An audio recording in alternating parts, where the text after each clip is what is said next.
Du coup, je vais vous présenter ce talk sur Svelte que j'ai appelé Pourquoi tant de hype? C'est un talk que j'ai déjà présenté une fois au Brest.js, que j'aurais dû présenter au Brest-Camp, et malheureusement, vu le contexte que vous connaissez, ça ne s'est pas fait. Donc là, je vais le rejouer dans un format un peu différent sur 30 minutes. J'ai pas mal de choses à dire, je vais aller un peu vite. Mais comme disait Maxime, si vous avez des questions, notez-les dans le chat et puis j'y répondrai à la fin du talk. Hop, faut que je me mette au bon endroit. C'est parti. Donc, je vais me présenter rapidement. Je suis Anthony Legois, je suis développeur et directeur technique de l'agence Zenica à Brest. Je suis intéressé par tout ce qui se passe en gros dans le navigateur, toutes les technologies front-end, c'est un peu mon truc. Et puis, j'ai une certaine appétence aussi pour les sujets autour de l'UI, de l'UX et de l'accessibilité. Pourquoi ce talk? Donc, en fait, j'ai entendu parler de Svelte il y a un moment, ça fait un an maintenant, c'était en avril de l'année 2019. Et puis, je m'y suis intéressé pour diverses raisons. Et ce que je voulais partager, c'est pourquoi on entend tant parler de Svelte aujourd'hui. Surtout l'année dernière, on a entendu beaucoup parler. Et pourquoi moi, en regardant un petit peu ce qui se faisait, j'ai décidé de m'y intéresser. Voilà, c'est un peu ma démarche que je voulais vous présenter. Ma première réaction quand j'ai entendu parler de Svelte, c'était la suivante. Je ne suis pas intéressé. Je ne suis pas intéressé, pourquoi? Parce que sur le moment, je me dis que c'est encore un framework, en tout cas une solution qui est présentée comme étant le successeur des librairies JavaScript front-end à la mode, les Angular, React, Vue.js. Voilà, je me dis qu'il y a une hype qui prend et que dans 2 semaines, ça va redescendre, donc je ne m'y intéresse pas trop. Et puis, les semaines passent, les mois passent, et je vois que la hype est continue, que Svelte ne cesse de grandir au niveau notoriété. Et je vois notamment des gens que je suis qui sont relativement connus des communautés JavaScript. Je parle de personnes comme Dan Abramov, qui est très connu des fans de React, ou Evan You, qui est le créateur de Vue.js. Je vois que ces personnes-là parlent de Svelte, notamment sur les réseaux sociaux. Et je me dis que c'est qu'il y a un truc. Et peu importe leur avis sur la question, finalement, qu'ils en pensent du bien ou qu'ils en pensent du mal, je me dis simplement qu'il doit y avoir quelque chose qui est différenciant chez Svelte qui fait tant réagir. Donc, j'ai décidé d'aller regarder d'un peu plus près ce que c'était Svelte. J'ai été regarder un peu la doc, j'ai lu quelques articles, j'ai assimilé les concepts principaux. Et puis, effectivement, je suis arrivé à la conclusion qu'il y a bien quelque chose qui est différent. Il y a bien un truc qui fait tant réagir. J'ai compris pourquoi on parlait tant de Svelte. Et donc, c'est ce que je vais vous présenter maintenant. Je fais aussi le constat que l'écosystème JavaScript front-end est plus stable depuis quelques années. On ne va pas dire qu'il est stable, disons qu'il est plus stable qu'auparavant. On a quand même 3 solutions, React, Angular et Vue.js, qui sont massivement utilisées et qui dominent très largement le marché. Et sauf révolution majeure, ces solutions devraient encore dominer le marché quelques années. On a eu, si on reprend un peu l'historique, aux alentours des années 2005, là, vous voyez sur le graphique, on a eu l'ère de jQuery et beaucoup de librairies JavaScript qui ont été assez utilisées, comme Dojo ou MooTools. Et puis, autour des années 2010, on a eu l'ère que j'ai tendance à appeler le whatever.js, c'est-à-dire qu'on prenait un nom, on y rajoutait .js, et puis on avait le nom d'un framework qui était sorti la semaine passée. Voilà, là, on a surtout beaucoup entendu parler de JS Fatigue, vraiment beaucoup de frameworks qui sortaient sans cesse. Parmi les plus connus qui sont listés ici, Underscore.js, Knockout.js, Backbone.js et puis AngularJS, bien sûr. Et ces solutions-là ont notamment popularisé le framework MVC JavaScript comme il a été très longtemps utilisé. Et puis, aux alentours de l'année 2015, un petit peu avant même avec le démarrage de React, on a eu une ère des frameworks orientés composants. C'est encore l'ère dans laquelle on est aujourd'hui avec, je me répète, mais les mêmes solutions qui dominent le marché, React, Angular et Vue.js. Aujourd'hui, en 2020, on peut se poser la question de la suite. Est-ce que ces solutions-là vont encore dominer le marché quelques années ou est-ce qu'on va avoir un nouvel outil qui va prendre le relais de ces solutions-là? Pour répondre à ces questions, il y a un élément de réponse que je peux apporter. Moi, j'ai l'impression qu'il y a une tendance qui se dégage, qui est l'avènement des compilateurs web. Et dans cette catégorie, on a deux librairies qui font beaucoup parler d'elles. On a d'abord Stencil, et puis on a bien évidemment Svelte, puisque je suis là pour vous parler de Svelte. Donc Svelte, qu'est-ce que c'est? C'est donc une librairie JavaScript qui est orientée composants, comme peuvent l'être Angular, React et Vue.js. La différence étant que ce n'est pas vraiment un framework, on va plutôt parler de compilateur web. Alors tout dépend de ce qu'on met derrière un framework, hein. On entend plein de définitions différentes. En tout cas, on dit souvent qu'Angular constitue vraiment un framework, alors que Vue.js et React sont plutôt considérés comme étant des librairies. Ce n'est pas trop le débat ici. Disons simplement que Svelte apporte un cadre de développement avec certaines fonctionnalités, avec du sucre syntaxique, qui vont permettre de faciliter le travail du développeur. Et ça, en quelque sorte, c'est ce qui, à mon sens, colle le mieux à la définition d'un framework. Pour le reste, le fonctionnement de Svelte par rapport à la concurrence va être un petit peu différente. React, Angular et Vue, pour ne parler que d'eux, mais c'est vrai pour la très grande majorité des frameworks et librairies JavaScript aujourd'hui, sont donc des librairies frameworks qui travaillent au runtime, donc tout se passe dans le navigateur. Ça a pour principal inconvénient que pour la moindre application qu'on va développer, même la plus simple, hein, un basique Hello World, on va embarquer dans le bundle qui constitue au final le code de notre application. On va embarquer une grosse partie de code qui va représenter le framework lui-même. Donc, le code qui est écrit par l'utilisateur va être embarqué dans ce bundle pour fonctionner communément avec le code du framework. Et ça mène à avoir des bundles qui sont assez lourds puisqu'on embarque tout le code du framework. Svelte, lui, a une approche un peu différente et c'est le principe même des compilateurs web, en fait. C'est que Svelte, ça va être simplement l'outil qui va permettre aux développeurs d'aller écrire du code qui est écrit donc dans une certaine syntaxe, la syntaxe Svelte. Et Svelte, c'est l'outil qui va comprendre ce code, l'interpréter et le transformer en du code JavaScript optimisé pour le navigateur. Donc, la résultante de ça, c'est que dans le bundle de notre application, on ne va pas avoir le code du framework, on va seulement avoir le code qui est écrit par l'utilisateur et qui aura été interprété et transpilé par Svelte, traduit par Svelte en réalité. Donc ça va nous permettre d'avoir des tailles de bundle au final qui sont beaucoup plus légères. Pour exemple, pour illustrer ça, un Hello World aujourd'hui en Svelte, c'est un tout petit peu plus de 2 kg. Ensuite, je voulais vous parler de Rich Harris. Rich Harris, c'est le créateur de Svelte. C'est quelqu'un qui bosse au New York Times, qui est graphics editor. Alors, c'est avant tout un développeur, hein, et c'est quelqu'un qui travaille beaucoup autour de la visualisation de données, donc la data vis, comme on en parle communément. Donc voilà, il a des besoins assez particuliers dans son métier qui l'ont amené à créer Svelte. C'est quelqu'un que je pourrais qualifier d'inspirant. Il fait pas mal de talks et je vous invite grandement à aller regarder ces talks qui sont toujours très bien construits, aussi bien sur le fond que sur la forme. C'est toujours très sympa. Il y a toujours une petite partie de storytelling qui est très intéressante. Donc voilà, il y a beaucoup de ces talks sont disponibles sur YouTube. Il a fait pas mal de confs dans différents événements. Je vous invite vraiment à aller regarder ce que c'est. J'ai un lien vers une de ces confs à la fin de la présentation, si ça vous intéresse.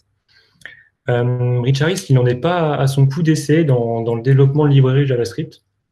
Il en a créé plusieurs, notamment les 3 que je vous présente ici.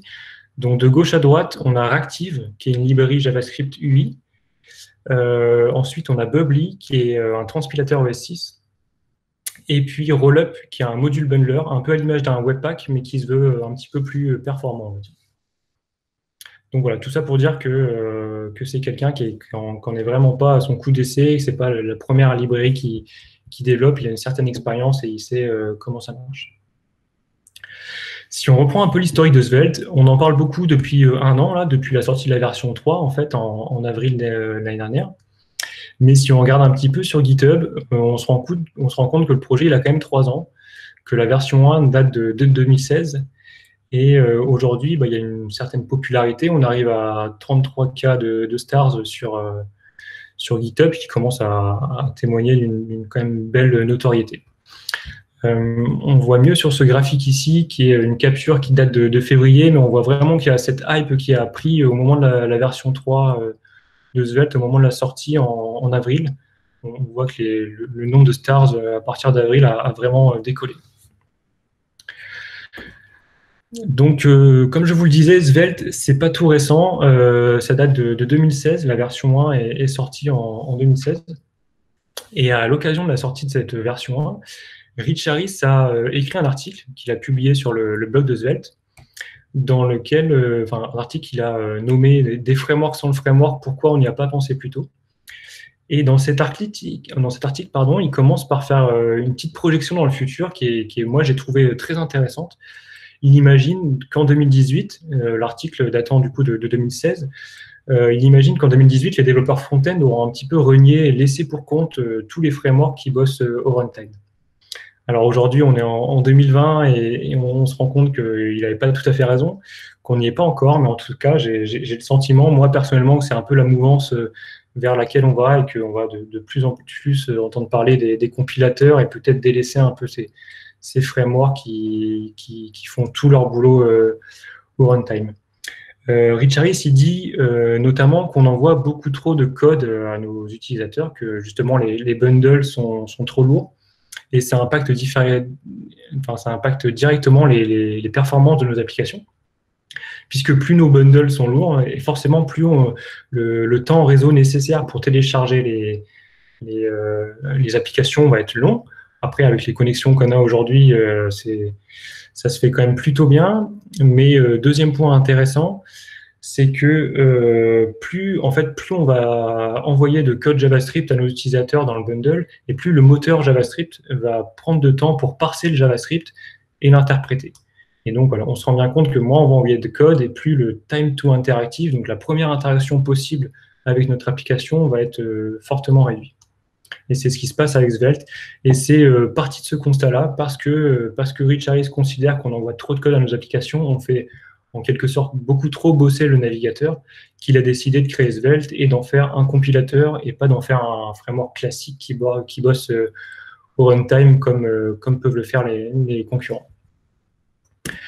La version 2 de Svelte est sortie en 2018, une version majeure qui a pourtant pas tellement fait parler d'elle. Il y a eu quelques optimisations du compilateur, il y a eu une nouvelle syntaxe et puis quelques petites nouveautés au niveau des cycles de vie des composants, mais voilà, une version qui n'a pas trop fait parler d'elle. Et puis la version qui nous intéresse beaucoup aujourd'hui, la version 3, comme je vous le disais, qui a été créée, qui est sortie en avril de l'année dernière. Et dans cette version 3, la stratégie, l'axe principal pour l'équipe de Svelte, ça a été de s'occuper de deux sujets majeurs, qui sont tout d'abord la syntaxe, pour avoir une syntaxe la plus lisible et la plus facile à écrire possible. Et puis deuxième point, c'est l'optimisation des performances sur la partie runtime. Voir si le fait d'avoir un compilateur, de rajouter une phase de build finalement dans le processus, ça permettait d'optimiser des choses côté runtime. Donc c'est ce que je vais vous présenter maintenant. Le premier point, du coup, sur la syntaxe, avec ce petit slogan « Write less code », l'idée de Rich Harris qui dit dans un de ses articles sur le blog, c'est qu'écrire plus de code, ça prend forcément plus de temps et ça laisse moins de temps pour faire d'autres choses comme de l'optimisation, comme le développement de nouvelles fonctionnalités ou tout simplement faire autre chose que rester derrière son ordinateur. Donc voilà là-dessus. Et puis il dit ça aussi que plus on écrit de code forcément, et plus on va avoir des fichiers qui vont contenir de code, et l'effort cognitif finalement pour lire le code et comprendre ce qui a été fait va être de plus en plus grand. Et ce qu'on arrive à faire souvent, c'est qu'on va faire du refactoring pour optimiser un peu notre code. Et parfois, je dis bien parfois, ça mène tout ça à écrire encore plus de code et on rentre alors dans un cercle vicieux qui nuit un petit peu à la productivité. Donc voilà, l'idée de Rich Harris derrière ça, c'est vraiment de faire dans Svelte, d'utiliser une syntaxe qui soit la plus concise possible pour permettre aux développeurs d'écrire le moins de code possible et ainsi gagner en productivité. Le mieux, c'est de vous montrer un petit exemple de ce que ça donne. Un petit exemple d'un composant assez simple. Là, vous avez un exemple en React et en Vue, donc React à gauche et Vue.js à droite. C'est un composant, donc, comme je vous le disais, très simple, avec deux inputs de type number, dans lequel on peut saisir un chiffre. Et puis, on a une balise P qui affiche le résultat, l'addition de ces deux chiffres. Vous voyez que la version à gauche, la version React, elle est un petit peu plus longue, il y a plus de code, plus de lignes de code, il y a plus de boilerplate qui n'est pas présent en Vue.js. On a aussi un binding bidirectionnel dans la version Vue.js qu'on n'a pas en React, et du coup, on est obligé de gérer les handlers à la main en React. Voilà. Est-ce que vous trouvez la version de gauche ou de droite plus lisible? Ça dépend un petit peu de chacun. Chacun a ses affinités avec les frameworks. Il n'y a pas, on va dire, de meilleure solution. C'est vraiment chacun qui est plus à l'aise avec une écriture ou une autre. Ce qui est sûr, c'est que la version Svelte, elle est bien plus concise. Vous voyez là qu'on a beaucoup moins de caractères d'écrit finalement. On n'a pas de boilerplate. On a un binding bidirectionnel comme dans la version Vue.js. Et on a simplement dans une balise de script les propriétés de notre state qui vont être déclarées avec le let classique de JavaScript. Donc voilà, quelque chose de vraiment beaucoup plus concis. Si on compare ici avec cette version, on voit bien que c'est bien plus clair. Je ne sais pas, mais en tout cas, on a moins de code. Conclusion là-dessus, ok, c'est cool. C'est très cool, en effet, lire du code Svelte et écrire du code Svelte, c'est vraiment très simple. La promesse d'écrire du code vraiment concis, elle est vraiment tenue. Et c'est plutôt très agréable à utiliser. Je vais vous faire un petit démo de la syntaxe. Pardon. Ici, j'ai un composant Svelte. J'espère que vous voyez bien le code. Donc un fichier Svelte, un fichier d'extension .svelte, en fait, qu'est-ce que c'est? C'est un fichier HTML qui est tout à fait valide. La différence étant que, pourquoi on a une extension .svelte et pas .html? En fait, ça va on voit pas Anthony, on ne voit pas le bon écran, je pense. Vous voyez pas le bon écran. Oups. Alors attendez, je pense que c'est le partage qui est pas bon. Hop. L'écran.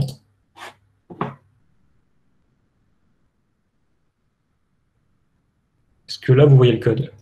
C'est bon. Ok, top. Je n'avais pas partagé la bonne fenêtre. Et là, vous voyez les slides? Oui, tout à fait. Parfait. Alors, on reprend. Du coup, je voulais vous présenter ici la syntaxe Svelte. Vous parlez des fichiers d'extension .svelte qui sont en fait des fichiers HTML valides. L'extension .svelte, elle va simplement servir au compilateur pour savoir quels sont les fichiers à interpréter, en fait, quels sont les fichiers HTML dans lesquels on va avoir des instructions Svelte qui vont devoir être traduites par le compilateur. Donc vous avez ici un exemple très simple avec une variable, une propriété de notre state, name qui est déclarée, et puis l'affichage qui est fait ici. Dans cette balise de script, ici, on va déclarer tout le comportement de notre composant. Et puis, on va pouvoir ajouter du style, bien évidemment, de cette façon. Si je style mon H1, je vais pouvoir lui mettre une color red, par exemple. Hop. Donc, un point virgule, ça marche mieux. Ce qu'il faut savoir sur le style en Svelte, c'est qu'il est scopé à chaque composant. Donc ici, styliser une balise H1 dans mon composant n'aura aucun impact sur les autres H1 de mon application. On peut le voir ici dans la sortie CSS que génère Svelte. On va bien avoir une nouvelle classe qui est créée et qui ne va être appliquée qu'à ce composant-là. Si on regarde le code qui est en sortie ici, je vais cacher ça. Donc là, ici, on a le JS qui correspond à notre application au complet. Donc ces 43 lignes de code là, c'est les 43 lignes de code qui correspondent à notre application vraiment dans son entièreté.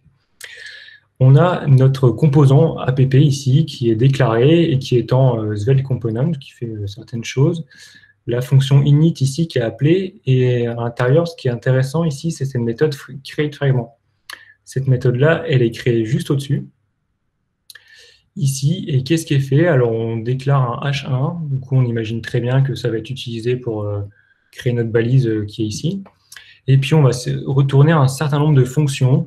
Une fonction qui va permettre de créer l'élément, donc le C. Une fonction M là, qui va permettre de monter l'élément dans le DOM pour l'attacher, le mettre là où il doit être, en fait. D'autres fonctions qui ne sont pas utilisées ici. Et puis, la fonction D qui permet de supprimer le composant, le détacher du DOM. Si vous voyez ici, il y a quelques imports qui viennent de Svelte.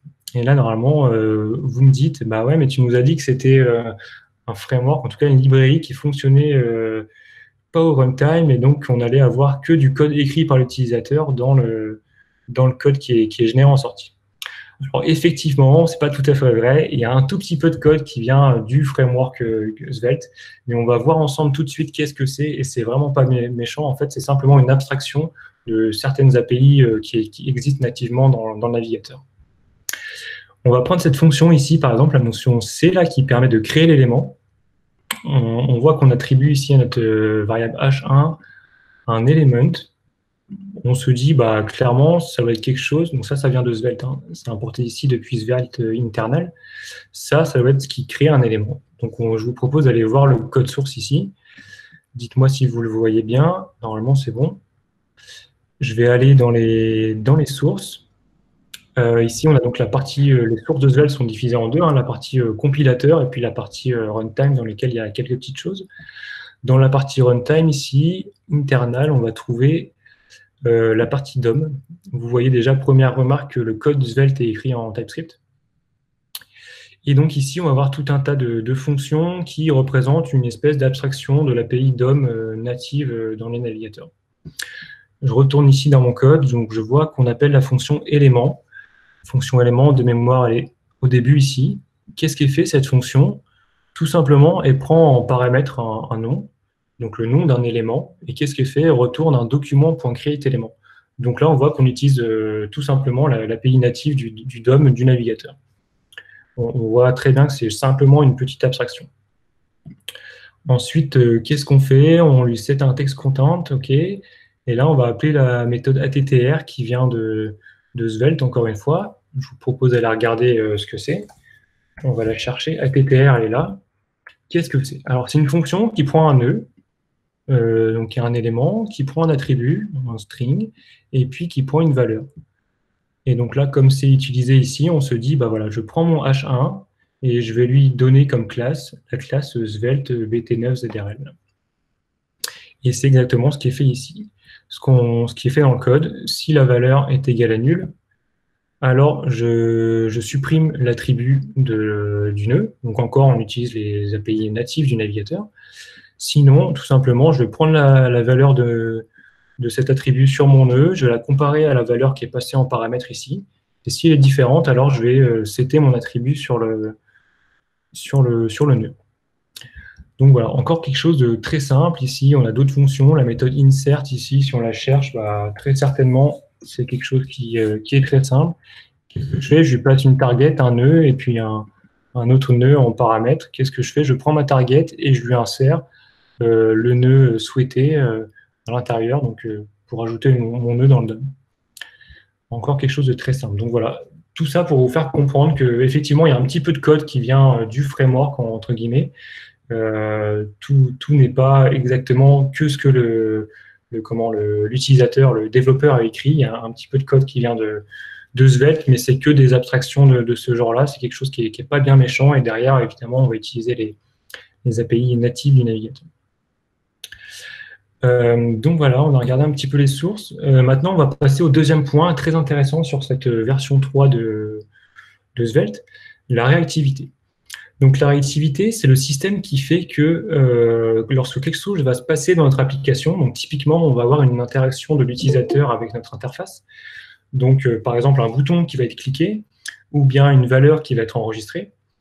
Eh bien, on va avoir dans notre application un autre bout de code JavaScript qui va réagir en conséquence et qui va provoquer un nouveau rendu pour l'utilisateur.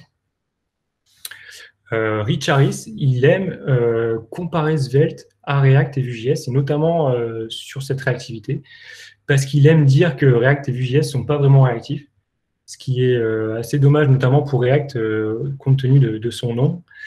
Voilà, c'est quelque chose qui fait un peu sourire, mais ça fait partie de sa stratégie de communication. J'estime qu'aujourd'hui, si on parle autant de Svelte, c'est aussi pour ça. Parce que Rich Harris, cible un peu les faiblesses de la concurrence pour promouvoir un petit peu Svelte. La réactivité dans React et dans Vue.js, elle est basée sur un système de virtual DOM. donc qui sert au fonctionnement interne des deux librairies. Pour le rappel, le Virtual DOM, c'est un objet JavaScript qui représente une représentation virtuelle du vrai DOM et qui va servir pour faire des opérations de comparaison sans avoir à utiliser l'API native du DOM qui, elle, est coûteuse à utiliser. Et suite à ces comparaisons qui vont être faites sur cet objet JavaScript, on va pouvoir aller, si des modifications sont détectées, mettre à jour le vrai DOM et provoquer donc un nouveau rendu pour l'utilisateur.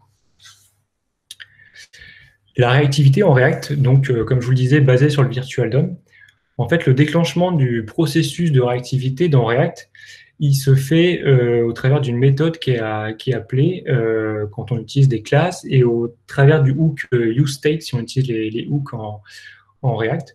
Et donc, quand ce processus de réactivité va démarrer, ce que va faire React, et c'est le fonctionnement un peu similaire dans Vue au niveau du Virtual DOM, on va créer un nouvel arbre. En fait, on va d'abord calculer les dépendances, voir quels sont les effets de bord provoqués par le changement du state du composant. On va aller créer un nouvel arbre virtuel. On va aller comparer cette nouvelle version d'arbre virtuel à l'ancienne version. Et si on détecte des changements, alors on va aller mettre à jour le vrai DOM qui va ensuite générer un nouveau rendu pour l'utilisateur. Dans Vue.js, le principe il est un petit peu similaire, sauf que le déclenchement du processus de réactivité, il ne se fait pas tout à fait au même moment. Dans Vue.js, on a un espèce d'override des getters et des setters sur les propriétés d'un composant, enfin d'un state. Et c'est quand on va avoir un nouvel assignement de valeur sur une variable qu'on va déclencher ce processus. Ensuite, le fonctionnement est exactement le même qu'en React. On crée un nouvel arbre virtuel, on compare à l'ancienne version de l'arbre virtuel. Si on détecte des changements, alors on va mettre à jour le vrai DOM qui va provoquer un nouveau rendu. Le fonctionnement est exactement le même. Petite conclusion sur le Virtual DOM. C'est quelque chose qui est aujourd'hui considéré comme étant suffisamment rapide, suffisamment performant. Les algorithmes de comparaison sont optimisés, sont bien optimisés. Et donc, pour la majorité des usages, on a quelque chose qui fonctionne vraiment très, très bien. Par contre, quand on va avoir des besoins de rendu, de performance de rendu un peu plus poussés, et c'est notamment le cas quand on a beaucoup de données à visualiser et beaucoup de rendus consécutifs, c'est notamment ce qui se passe en data visualisation, et donc c'est le cas de Rich Harris. Alors là, le Virtual DOM va un peu montrer ses limites parce qu'à chaque fois, aller recréer un objet JavaScript et puis refaire des comparaisons entre les deux Virtual DOM, ça va être un petit peu coûteux. Donc, on a des perfs qui sont un petit peu dégradés quand on a vraiment besoin de grosses perfs de rendu. La réactivité dans Svelte, elle est basée sur l'assignement de variables. Typiquement, ça veut dire que déclarer une variable en Svelte, c'est déjà la rendre réactive. En fait, Svelte tire profit du fait que c'est un compilateur pour insérer des instructions qui vont servir à la réactivité lors de la phase de build. Ces instructions, elles vont dire clairement, OK, quand cette variable-là du state, quand cette propriété-là, elle change, elle a une nouvelle valeur, alors tu vas mettre à jour ce nœud du DOM-là. Et ça, c'est bien parce que Svelte est un compilateur qui peut le faire, parce qu'il est capable de calculer pendant la phase de build quels sont les nœuds dans le DOM qui vont être directement impactés par la modification d'une propriété. Et ça, c'est vraiment très fort. Je vais vous montrer au travers d'un exemple pour vous montrer un petit peu comment ça marche. L'idée, du coup, de déclencher le processus de réactivité au moment de l'assignement de variables, finalement, c'est un petit peu le même principe que celui qu'a créé Evan You dans Vue.js, puisque pour lui aussi, au niveau des setters, le déclenchement se fait quand on assigne une nouvelle valeur. La différence étant qu'on déplace et on déporte ce processus-là côté phase de build, et ça ne se fait pas dans le navigateur. Et donc, on optimise un petit peu les performances.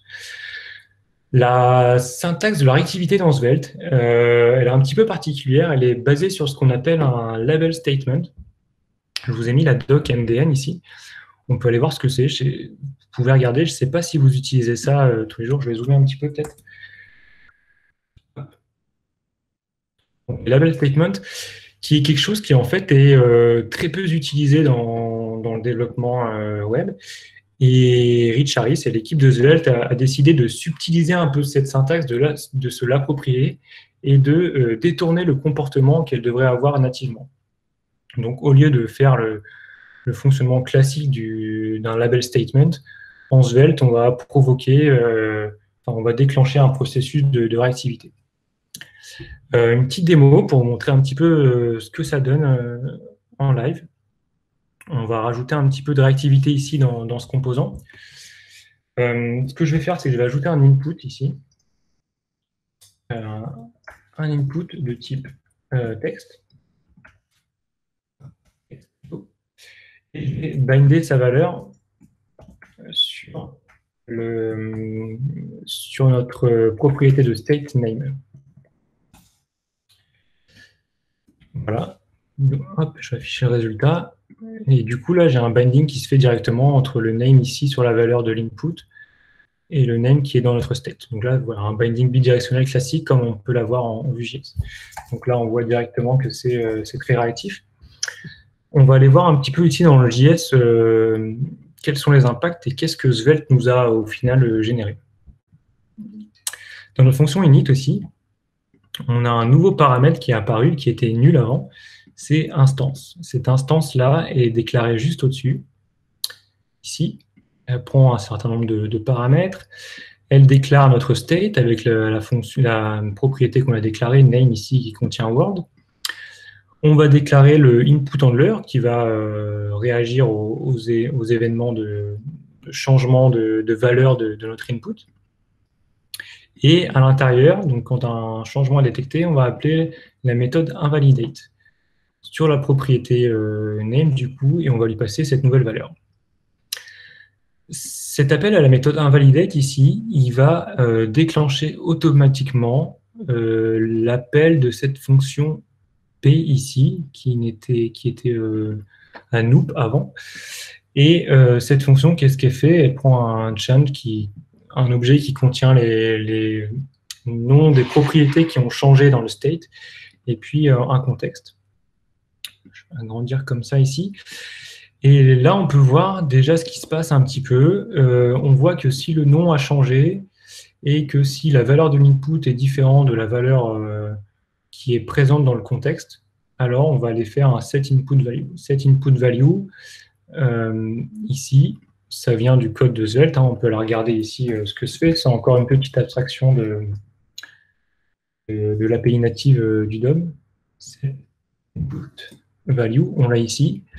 Qu'est-ce que ça fait? On regarde si la value est différente de nul, et si elle est différente de nul, alors on fait un input pas value. Voilà.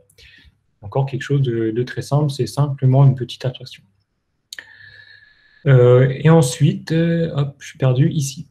Ensuite, qu'est-ce qui se passe? On va voir ici, en fait, cette instruction-là, vous vous en rendez peut-être pas compte, mais là, on voit déjà toute la puissance de Svelte et toute la réactivité de Svelte.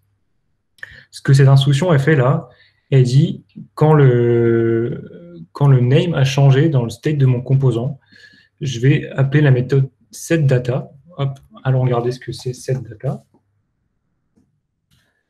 SetData, bon, petit trick JavaScript comme on les aime pour transformer une donnée en string. On va vérifier si la data est différente de la précédente data du texte, et puis on va l'appliquer si c'est différent. Donc là, on voit clairement que si name a changé, on va aller mettre à jour le nœud DOM, donc le T2 ici qui est déclaré juste au-dessus. T2, il est déclaré là, avec la fonction texte qui crée un text node, en gros, l'API encore native de JavaScript. Et donc là, on voit très bien la puissance du truc. Dès que le nom va changer, je vais mettre à jour ma balise, mon objet T2 qui ici représente le text node qui est présent entre hello et mon point d'exclamation. Donc voilà, là même sans avoir introduit la syntaxe de la réactivité de Svelte, le $2, on voit déjà un petit peu la puissance du truc, la puissance du navigateur et la réactivité que ça procure. Maintenant, on va aller un petit peu plus loin dans la réactivité. On va, ici, je vais afficher un deuxième H1, hello, et je vais afficher un uppercase name.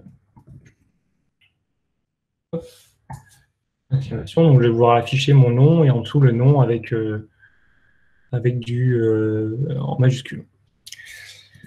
Donc ici, je vais vouloir déclarer mon uppercase name. Ce que je vais faire, c'est que je vais utiliser la syntaxe de réactivité de Svelte. Ici, on ne déclare pas avec le mot-clé let. C'est Svelte qui, lors de la phase de build, va déclarer la variable pour nous avec le mot-clé Svelte. Donc là, je déclare simplement mon uppercase name. Je vais dézoomer un peu pour qu'on voit tout. Voilà. Uppercase name. Et ce que je vais dire, bah voilà, tu as une propriété réactive et en dépendance, tu as name. Ce que je veux que tu fasses sur ce name, c'est que tu le transformes en du code en majuscule. Et là, on voit que ça marche directement et c'est réactif directement. Si on va voir dans le code ce que ça a donné, dans notre méthode, ici, déjà créer de fragments, on a ajouté le nouveau texte ici, le nouveau hello T5, le T6 qui correspond du coup à ce qu'on a ici, le text node. Ensuite, ce qu'on peut voir ici, on a rajouté un peu de code, on a cette méthode self-update là qui est apparue. Et on va voir que dès que la propriété name va être modifiée, on va appeler ici encore la méthode invalidate sur cette fois la propriété uppercase name et on va lui fixer sa nouvelle valeur qui est le name.toUppercase.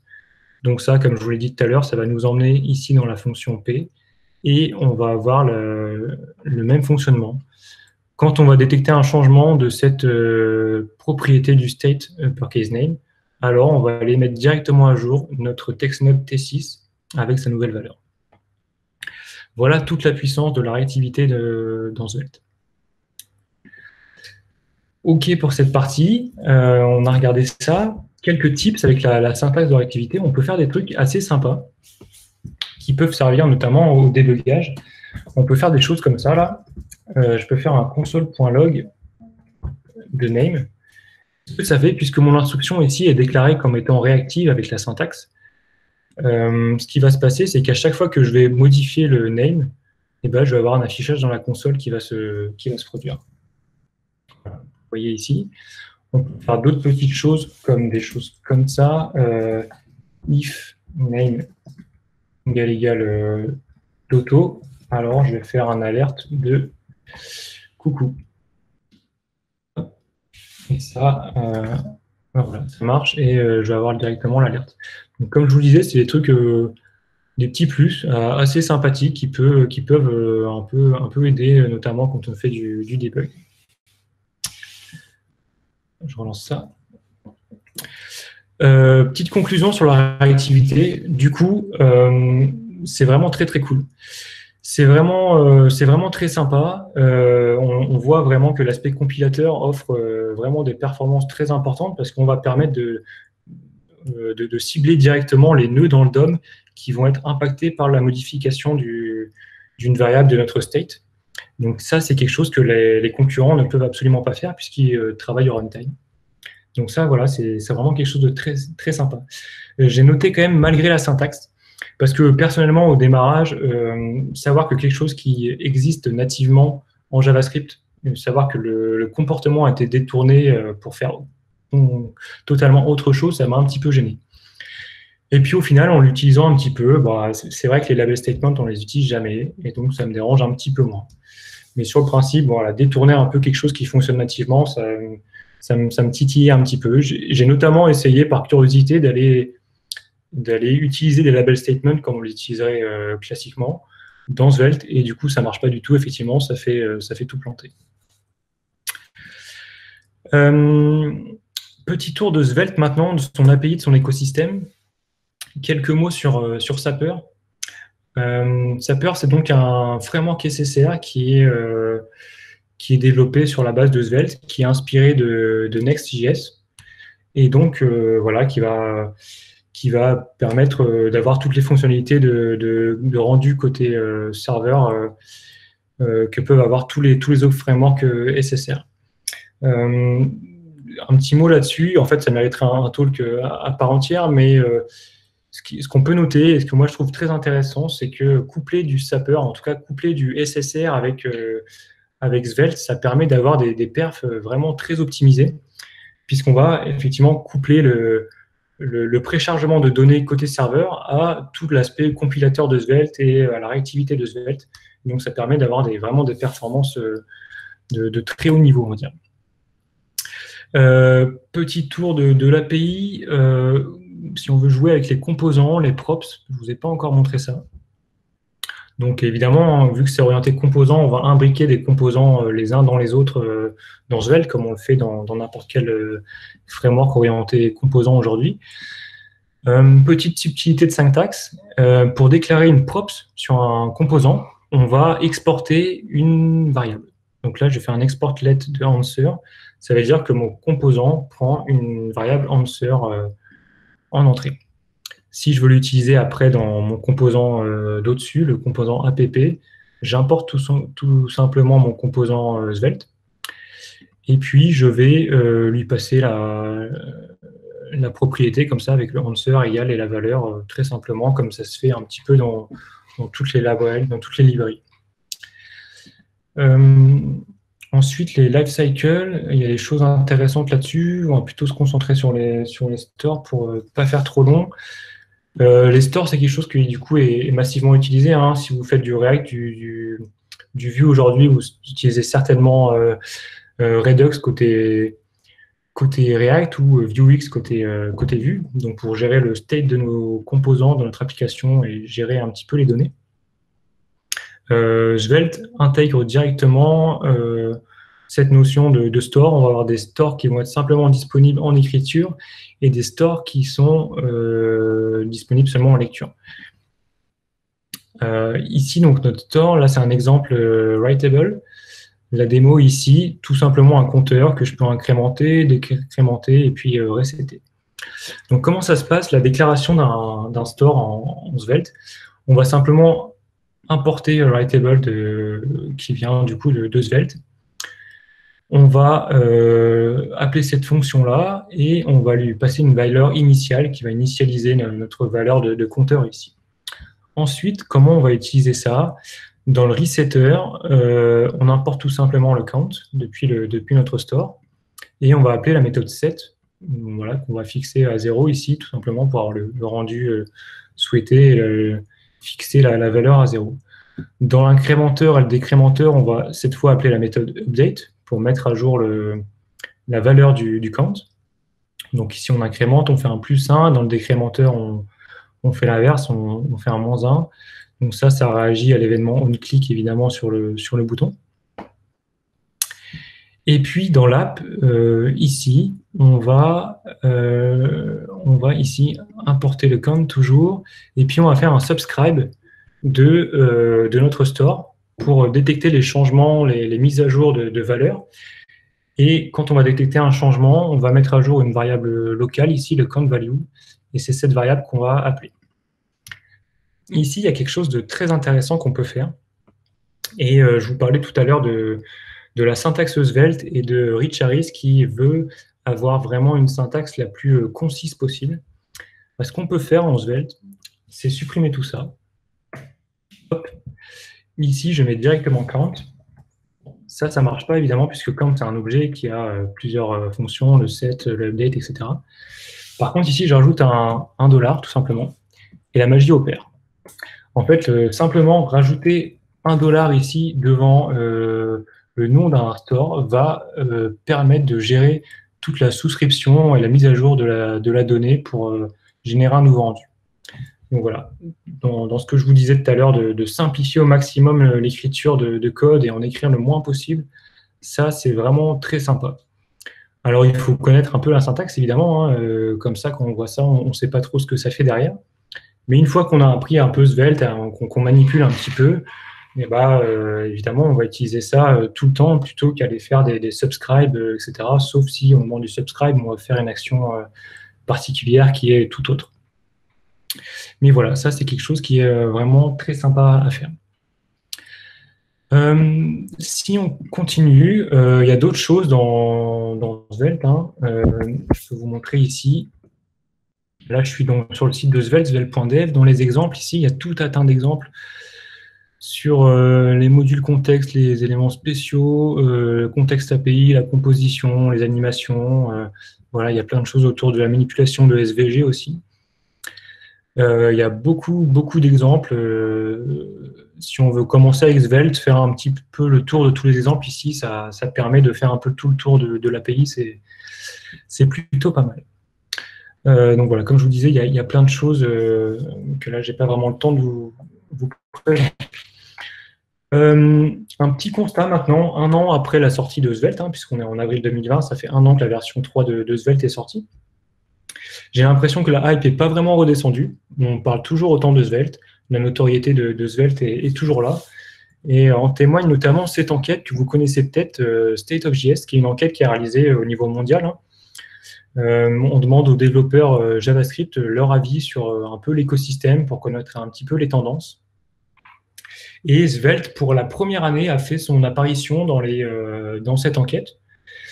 Et là, vous avez les rankings par satisfaction. Donc, ce sont les personnes qui ont utilisé les technologies et qui en sont satisfaits. Et donc, pour sa première année, Svelte arrive directement en 2e position, avec un taux de satisfaction de 90%, juste derrière React. Donc voilà, une belle performance à noter. Ensuite, le ranking par intérêt. Donc là, j'ai envie de dire un petit peu sans surprise, Svelte arrive en première position parce que voilà, il y a toute cette hype. On a beaucoup parlé de Svelte et donc les gens sont curieux et ont envie de savoir qu'est-ce qui se cache derrière. Et puis, 3e classement qui est le ranking par on va dire la connaissance de Svelte. Est-ce que les gens connaissent Svelte ou pas? Vous voyez par exemple dans ce graphique-là que tous les développeurs qui ont répondu à l'enquête connaissent à 100% React, Angular et Vue.js. Ils ont tous connaissance de l'existence de ces frameworks et librairies. Et Svelte, là, arrive en 6e position. Alors, dernier sur ce classement-là, sur les 6 qui sont affichés, il faut bien penser que derrière, il y a énormément d'autres librairies qui ne sont pas affichées dans le classement. Mais c'est une belle performance d'arriver là avec un taux de 75%. Alors après, il faut minimiser un peu cette enquête-là. Disons qu'il faut penser un petit peu à la cible, en tout cas à tous les gens qui ont répondu à cette enquête-là. J'imagine que c'est beaucoup de personnes qui sont un petit peu déjà curieux et qui font beaucoup de veille sur l'écosystème JavaScript de manière générale. Je pense que globalement, dans le monde, on est en dessous des 75% de gens des développeurs front-end qui connaissent Svelte. Donc voilà, tout ça faut mesurer un petit peu cette performance et les stats qu'on peut avoir ici. Et puis, dernier point sur cette enquête State of JS, Svelte a eu le Prediction Award, donc c'est pour la technologie qui a, disons, pour laquelle on attend le plus. Là, ils disent qu'il y a eu des débuts explosifs de Svelte et maintenant, on attend de voir un petit peu la suite pour voir ce que ça va donner, mais il y a de grosses attentes autour de Svelte après ce gain de notoriété soudain. Et puis Svelte est apparu dans le JSOpoly. Alors moi, ça m'a fait sourire. Certains vont peut-être trouver ça un peu anodin. JSOpoly, c'est donc le Monopoly qui est adapté à l'écosystème JavaScript. Et si vous connaissez un peu le jeu, j'imagine que tout le monde a déjà joué au Monopoly, vous vous retrouvez au niveau des emplacements des gares, des frameworks entre guillemets JavaScript. On retrouve évidemment Angular, Vue.js et puis React. Et puis le 4e qui a été choisi, c'est Svelte. Voilà, ça peut paraître un peu anodin. Et puis moi, je me dis que quand même, les gens qui sont derrière ce JSOpoly, ils avaient tout un tas de frameworks qu'ils auraient pu placer à la place de Svelte. Ils ont choisi de mettre Svelte. Voilà. Est-ce que ça veut dire qu'ils considèrent Svelte comme étant le futur, comme étant un candidat sérieux pour remplacer les librairies les plus utilisées aujourd'hui? Peut-être, peut-être pas, je ne sais pas, mais en tout cas, ça m'a fait sourire. Qui utilise Svelte aujourd'hui? Alors, pas mal de monde. Ça, c'est une capture que j'ai prise sur le site de Svelte. Je l'ai prise hier. Donc, elle est récente. Il n'y a pas tout le monde. Je n'ai pas pu prendre tous les logos pour qu'ils soient suffisamment visibles. Il n'y a pas de très, très gros acteurs encore, je pense. On voit quand même qu'il y a le New York Times, évidemment, mais c'est un peu biaisé puisque Rich Harris y travaille. Donc, évidemment, il utilise sa technologie puisqu'il l'a aussi créé pour ses besoins dans son métier. On retrouve quand même des acteurs comme Rakuten qui peuvent un petit peu vous parler. Mais voilà, tout ça pour dire qu'aujourd'hui, Svelte est quand même utilisé en production, mais à ma connaissance, il n'y a pas encore de très gros acteurs du web qui l'utilisent. Petite conclusion sur Svelte. Ce qu'il faut retenir, selon moi, déjà, premier point, c'est un compilateur, pas un framework. En tout cas, il faut retenir que c'est un compilateur web. Ça sort du cadre des frameworks et librairies JavaScript classiques. On replace avec cette version 3 la réactivité à l'intérieur du langage, et ça, c'est quelque chose qui est très intéressant et qui permet d'avoir des performances vraiment, vraiment au top, comme je vous l'ai montré tout à l'heure. Et c'est notamment grâce à l'aspect compilateur qu'on peut avoir ces performances-là. Et puis, j'ai noté, est-ce que ce ne serait pas le futur du développement front-end? Alors ça, c'est une hypothèse. Moi, j'ai l'impression qu'on va un petit peu vers cette tendance-là, avec l'avènement des compilateurs. Comme ça, on voit qu'il y a quand même un réel intérêt, qu'on a un gain de perf parce qu'on envoie à nos clients des applications qui sont plus légères et qu'on a des performances au niveau de la réactivité, des rendus qui sont mieux optimisés. Donc voilà, est-ce que Svelte c'est l'avenir? Je ne sais pas. Est-ce que demain on va tous utiliser des compilateurs web? Je ne sais pas. Je pense que ça viendra. Est-ce que ça viendra tout de suite ou pas? Difficile de le dire. Ça va prendre du temps évidemment, comme beaucoup de choses, mais je trouve que ça va dans le bon sens et que Svelte est un peu l'étendard, le porte-drapeau de cette nouvelle mouvance. Et c'est aussi pour ça que ça fait tant parler, parce que peut-être qu'aujourd'hui, en 2020, on attend quelque chose de nouveau, quelque chose qui va un peu révolutionner le web et qui va changer un peu nos usages et arrêter d'utiliser les librairies qu'on utilise déjà depuis quelques années. Je vous mets quelques liens utiles ici, le blog de Svelte, beaucoup d'articles de Rich Harris qui sont vraiment très très bien, que je vous conseille. Le blog White Svelte, qui est un blog qui recense pas mal d'articles sur Svelte.js. Et puis Rethinking Reactivity, qui est la conf de Rich Harris sur la réactivité qu'il a joué, je crois, que l'année dernière. Ou peut-être l'année d'avant, je ne sais plus. Enfin bref, c'est une très bonne conf. Je vous invite à la regarder et puis plus globalement à la regarder un petit peu toutes ces confs qui sont vraiment très très bien. Voilà pour moi. Je vous remercie et puis je pense qu'on a quelques minutes pour des questions. Si vous en avez, je peux y répondre. Avant de passer la main à Erwan. Merci Anthony. Pour les questions, je vous propose de les écrire dans le Slack. Ça évitera que plusieurs personnes dans le chat, encore une fois je me trompe, parlent en même temps, si vous en avez. As-tu fait des tests, Anthony? Alors attends. Hop. Ah oui, tu as repris, du coup tu peux lire les questions, ça va être plus simple. Ouais. Alors, où est-ce que c'est? As-tu fait des tests? Benoît, qu'est-ce que tu entends par des tests? Des tests, est-ce que j'ai testé le Svelte ou est-ce que j'ai fait des tests unitaires, des choses comme ça? Avec Jest, il écrit en dessous. Ah oui, avec Jest. J'ai pas encore testé les tests unitaires, non. J'ai pas mal joué avec Svelte, à vrai dire. J'ai beaucoup utilisé Sapper, j'ai beaucoup bossé autour de la réactivité. J'ai pas encore testé le testing, mais avec Svelte, avec Jest, pardon, ça se fait très bien. On trouve des ressources sur le web pour le faire. Des ressources pour passer de RxJS à la réactivité. Des ressources pour passer de RxJS. Pas vraiment, enfin pas à ma connaissance. Il faut fouiller un peu sur le web. Après, la réactivité de Svelte et RxJS, c'est pas tout à fait la même chose, mais non, j'ai pas de connaissance d'articles ou de ressources qui pourraient permettre de faciliter la prise en main de Svelte quand on a fait du RxJS. Pour répondre à Erwan, compatibilité TypeScript, pas encore. C'est dans la roadmap de Svelte. Il y a une vraie volonté de Rich Harris et de l'équipe de Svelte de rendre le support de TypeScript officiel. Il y a des POC qui existent. Aujourd'hui, on peut faire du TypeScript en Svelte, mais il n'y a pas de support officiel. J'ai cru voir qu'il n'y a rien à faire justement pour plugger Svelte RX. Ah, ok, pour utiliser dans RxJS dans Svelte. Ouais. Svelte a son module de gestion de route. Alors, Svelte n'a pas de module de gestion de route. Par contre, on va avoir cette gestion des routes dans Sapper, le framework de SSR. En réalité, quand on va vouloir faire du Svelte, bien souvent, on va pouvoir créer une application et on va plutôt utiliser Sapper qui est basé sur Svelte. Et là, on a une gestion, on a un routing, effectivement.